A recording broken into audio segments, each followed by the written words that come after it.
In today's episode, we talk all things goals, and not those that you find on the football field. Yep, we're talking big plans to make this your best year ever. Welcome to the Tradies Business Show, helping you get off the tools and into true business ownership, so you can spend more time doing the things that matter most. Now, here are your hosts, Warrick Bidwell and Michaela Clark. So welcome back to the Tradies Business Show. My name's Warrick from the Tradies Business Toolkit, and somewhere else in the country is Michaela Clark from Tradies VA. And Warrick, I need to know, have you broken your New Year's resolution after just 2 days? Probably one of them. I wasn't going to eat any crap until at least the end of January, and I'm normally pretty good, but I just couldn't resist it. My wife makes a mean pavlova, I got to say. Oh, well, There's fruit well on done. it. You lasted less than 24 hours. There is fruit on it. How about you? Have you failed yet? Well, I'm clever enough not to set any to start with. So I can say, no, I haven't failed any yet. Good on you. But we are recording this just after New Year's Eve. It's 2 days into the new year, and we are talking all things goal setting because, you know, that's what everyone's talking about this time of year. So let's get into it. Goal setting. And you know what? It's a good point, the whole New Year's resolution thing. And I actually don't think people should make them because, you know what? I don't really know anybody that keeps the damn things.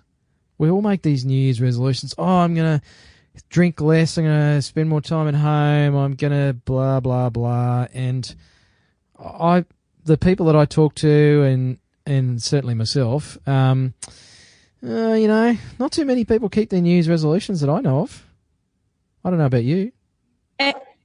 And like you're saying you're going to eat better and exercise more and go to the gym more and do all these things. People, you're making it when you're on holidays. You've worked hard all year. You're having a break. You're having a rest. And then you try and put these restrictions on your life in the middle of your damn holidays. If you're going to set resolutions, do it in the middle of the year or somewhere where there's not so many temptations and you can sleep in and not have to get up and go to the gym. Yeah. And you know what? You can just set new goals any day of the week. Yeah, so, exactly. And the other big problem with New Year's resolutions and the ones you just rattled off is that they're not very specific. It's so hard to eat better. What the hell does that look like? Or be a better father or mother or husband or wife. What does that even look like? You know, make more money. How much more money? And one of my mentors years ago said, oh, cool, I got $10 in my wallet. What are you talking about? He said, well, if I gave you $10, that's more money. There you go, you've achieved your goal. It's like, yeah, good on you, smart ass. But it's a good point because if it's not specific enough, it's really hard for us to build the plans and all the other stuff that we'll talk about today and in future episodes of how to go out and make that happen. Yeah. So what's a good goal look like then? If you were marking my goals and having a look through them, what would you want to see? I need to play a warning siren. I'm going to go on the internet and find a warning siren sound effect one of these days. But I'm about to use an acronym. And look, I promised many episodes ago that I wouldn't do this, but it is such a great acronym, and it's SMART goals. SMART, specific, measurable, achievable, relevant, and time-bound. And it is a simple template to apply to your goals so that pretty much if you're going to aim for something, it needs to be specific. And I just talked about that. How much weight are you going to lose? How much more money do you want to make? You know, get really specific about what it is you're aiming for, because then you can start to work out, well, what do I need to do to create that? The other thing is the measurable part. You know, if you, again, one of my mentors always says, if you can't measure it, you can't manage it. So if we don't know how much money's in the bank, we can't work out how much more we need to make. So in terms of health and fitness and some of those other goals that people, or New Year's resolutions that people tend to set, is they're not very measurable. But if you measured your weight or your bank balance or your gross profit, they are actually measurable, which means you can then manage them. Achievable just means, based on the resources you've got. Relevant, there's no point aiming for a Ferrari if you hate cars. And time-bound. When? When are you going to do this? So many people I talk to, it's like, oh, yeah, I'm going to do this. Like, when? Oh, I don't know. I'm just going to do it. Oh, that's cool. But when? So what are you saying? I can't lose 20 kilos in 2 weeks? Oh, well, you could. And you know what? That's such a great example because now stick with me, all right? I know it's the 2nd of January. Damn it. You could literally go, check yourself into the nearest hospital and get it cut out. So, sure, you can, but is that achievable or relevant? And that's the key, and that's why it is such a good acronym because, people set these goals that are exciting and lofty and, I'm going to do this, and it's not really achievable. Like, getting to $1 million in turnover is a great goal, but is that achievable if you're currently sitting at 75,000? Well, it's possible because it's probably been done before, but is it achievable for you? Do you have the resources and the training and the marketing in place and all that sort of stuff? So I'm not saying don't set stretch goals, but it's important not to set goals that are so big that you pretty much destroy any chance of achieving them before you even set out. Yeah, and one thing, do you think it's a good idea to, get your team involved in setting the goals for the business side of things? Oh, absolutely. If you have team members, you've got to include them in this stuff. And I know some business owners are a bit funny about this, and I encourage all of my clients to involve their team in their planning sessions. Now, you don't have to share your personal income desires or how much you put in the bank last year with them, but certainly, sales and gross profit, there's really nothing that personal about that. I mean, that's just how the business is performing, and it's really powerful to include your team in that because they can see that if they do what they're supposed to do and the business does better, well, hopefully you're one of those employers that's going to share that with them a little bit more. So it gets people really tied into that. And often our team members have some great ideas that we just never hear about because they think we know everything as the business owner. And I know that's not the case for a lot of people, is we don't actually know everything. Pretty sure my wife knows everything. Hi, honey.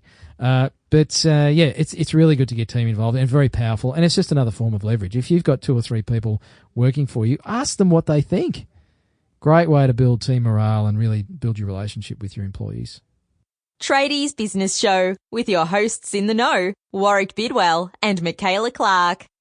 So I get that goals are important. I'm a big goal person and I really do think they can benefit a business, but I have fallen victim to, someone that does set goals and doesn't always achieve them. And I mean, that can be a bit demoralizing and kind of what's the point? I'll just put my head down, work harder and stop worrying about these goal things because I don't want the disappointment. So how do you deal with that in terms of goal setting and moving forward? Well, it is a good point. And it can get really hard because you set a goal, you don't achieve it. I think the bigger problem here is not achieving the goal. That was a bit of a double negative, wasn't it? Not achieving the goal. I feel even worse now. It's been a good holiday. But the bigger problem is not actually locking in the progress that we do make towards those goals. Because this is going to get a bit deep and a bit mind bending. But let me just get my candles lit, and meditation music on. No, we're not going to do any of that stuff. Okay, this is anyway. Let's just move on. So the thing that I see people do, and I do this too, is we set a goal, we miss it, and we focus incredibly hard on the gap between where we got to and where we wanted to get to. And so we true. Say things like, oh, look how much I missed it by, or, oh, we didn't get there. So we're really focusing on that gap. But the reality is you started out a lot worse off than where you are currently, assuming you've made some progress at least. And we don't actually look at that. And, this comes back to gratitude. I mean, look, it's that time of year as well. there's lots of people racing around like lunatics. I think they've missed the point of what this whole holiday season is all about. And we need to give a bit more thanks for what we do have instead of focusing so much on what we don't have or what we missed out on achieving. That's right. And I hear a lot of really successful people say that gratitude and making that a focus at the start of the day and at the end of the day was really powerful in their progression. And it's just a matter of taking a few minutes to acknowledge what you're thankful for in that day and in your life. And that really does help put a better perspective on things. Absolutely. And it's regardless of your stance on woo-woo and positive thinking and all of that sort of stuff, if you focus on something, you tend to get more of it. Like if you focus your energy and attention on something, that's what you get more of. So if you're focusing on all the stuff you don't have and all the things you didn't achieve, that's what your life becomes because that's all you're looking at. That's right. And even yesterday I got sent an email of a membership website I'm on, and it just asked a simple question, what did you achieve this year? And there was a list of 7 things. And I actually had 6 out of the 7 things. And I was like, oh, wow, I didn't realize I had achieved so much. Yep. And these were big things. So even just looking at it from a top level and going, okay, what were some of the things that I achieved this year? Really, I was like, wow, I did have an all right year. I wasn't so hard on myself anymore. So it is important to take that broader view. Yeah, it's such a good point. And I've done the same thing. I know when my wife and I moved house years ago, we were cleaning out a lot of garbage as we tend to accumulate over time, and was chucking out a heap of paperwork and stuff. And I found this old piece of paper back from before I started in owning my own businesses, where I'd written down all these goals. I don't know why I did it. I can't remember. I was only quite young. But one of my goals was to own my own business by the time I was 30. And, this was some 10 years prior, more than 10 years prior, when we moved out of the house. And my first business I owned when I was 29. Now, that's only one example. And you could say, oh, that's just coincidence or whatever. But I looked at the list, and it was like you, Michaela. There were literally 8 out of 10 things on that list. Buy our first house before a certain age, own my own business by this time, have these travel experiences. We've done them all. And I stood there and I'm getting a bit goosebumpy now, just thinking about how powerful that was in setting my intention. So set goals, bad idea? No, look, I'm a believer. Hallelujah. Yeah. But it's funny because when I was about 14 or 15, I made a list as well, being a teenage girl. And I actually found it only a couple of years ago. And it was really interesting to read back. And, okay, so one of my goals was to make $1 million by the time I was 25. Didn't happen, but hey, we'll just delay that. Well, don't focus on the gap, Michaela. You made some money. But there was one thing on there that I wanted to meet my famous rock star pin-up boy I had on my walls at the time. And then 3 years later that happened. So even the most, obscure things, you never know. So, and the whole thing, when I met my husband and got married and had the kids was all according to that list as well. It was very, very, I had the same experience. So interesting. It's incredibly powerful. And look, what do you got to lose? So you write down some goals and you feel like a wanker. Who cares? Just try it. And don't just try it for a week or a month. Make 2015 the year that you set some serious goals, that you sit down, you do the whole SMART acronym thing, and be fair on yourself and give it a good crack. Give it a good tilt. Because I would be amazed if our listeners that did that didn't get some decent results, or at least progress towards the things that they want. And that's really the point, Michaela, is by setting those goals, we're at least moving in the direction of what we'd like. We may not get there, but if you don't have that aiming point, you're just kind of ending up wherever you end up. So there you go. Was that enough woo-woo for you? That was. And I think it's important that people also, don't hide them in a shoebox under the back of the cupboard. Have them out where you can see and, just reflect on them as you go throughout the year, I think is an important point to note as well. Totally. Now, a little birdie did tell me, Warwick, that you may have a little webinar coming up that might help people in this area. Yeah, it's something I should talk about because we're talking goals, and I say, yeah, set goals, guys, like and girls. Write down what you want to achieve. But what I see with a lot of clients, and I don't know if you see this in your business, Tradies VA, as well, is people have got business goals, and then they have personal goals, and they're both very separate. And when I talk to business owners and tradies, and I say things like, when I first meet them, so what are your goals? What I invariably get is a list of business goals. And that's great because they've got some business goals. Oh, I want to get another 2 vans on the road. I'd like to expand into this area or start offering these services or grow my revenue by this amount. And I'm actually impressed by the number of tradies who do have goals. So if you're listening to this and you do, good on you. If you don't, that's okay. We're going to help you with that. But the problem I see is that those business goals are not necessarily related back to your personal goals. Not directly enough anyway. So there's this thing of I work my butt off for 12 months and if there's enough there, I'll buy the thing. The jet ski, the motorbike, we'll take the cruise, whatever. If you don't make enough money, you don't do it. Right? That makes good sense, doesn't it? Yep. But we don't actually start out with the whole, okay, these are the things I want to do this year. How much do I need to make to do that? And then go and plan and build a business that's going to deliver on that. Instead of just busting your butt and hoping that it all works out.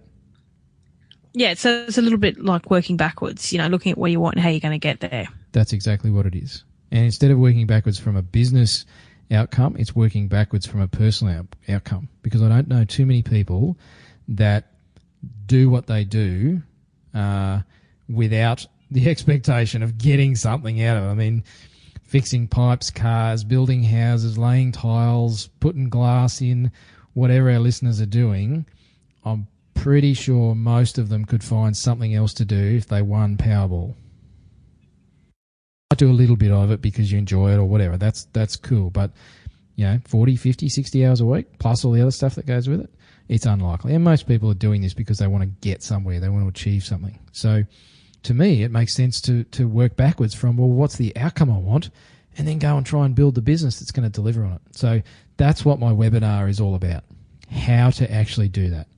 I've got a process that takes people from what they want personally, how to actually put all the bits and pieces together so that the business has a much greater chance of delivering on that when they get to the end of 2015. Cool. That sounds great. So how do people find out more, register for this webinar? And I assume it's free? Absolutely. Can't get better value than free. I just want people to do this. Please, guys, do this. It's so simple. But you know what? I've spoken to thousands of business people over the years and nobody does this. Now, it's not my secret. I didn't necessarily make it up. I've just put this process together from my own experience over the years, but people aren't doing this and it's really simple. So go to my website, tradiesbusinesstoolkit.com/smash 2015, as in smash 2015. I want to see some people smashing it in 2015. But if you go to my website, tradiesbusinesstoolkit.com, I'll make sure I put a big fat button on there. So jump on the webinar. It's easy to register for. It's absolutely free. And, you'll learn how to actually get what you want this year. Well, I'll be there. I've got a long list. Well, I have to be there. So that's 2 of us. Excellent. Great. Done. So are you convinced, Michaela? Should we set some goals? We should set some goals, and I think, you know what, I need to do it again. I do it every year, but I do always reflect back and go, perhaps I didn't get where I wanted to be, but I think this year is going to be more about being much more grateful for what I have and looking where I have come from. And I'm really going to stick with the whole 90-day goal plan. Look, pick 1 or 2 big things in 90 days I want to achieve, because I think people do underestimate how much they'll achieve in a year, but underestimate how much they can achieve in a short period of time. So, yeah, people tend to stack the short term and go a bit too easy on the long term. That's it. So That sounds good. So if you want to find out more about our show or perhaps look for Warrick's link to his webinar, go to tradiesbusinessshow.com/ I've just forgotten the episode number. This 18. Is 18. You have had a good holiday, haven't you, Michaela? Oh, I'm still recovering from 2 nights ago. So tradiesbusinessshow.com/ 18, and there'll be details and a link there to the Smash 2015 webinar. And until next time, bye for now. You can't say the same goodbye as me. Pick your own. You pick your own. I had bye for now in my head first. Okay. Until next See time. you guys. Hooroo. You've been listening to the Tradies Business Show with Warrick Bidwell and Michaela Clark. Want to get off the tools and into true business ownership? Find out how at tradiesbusinessshow.com.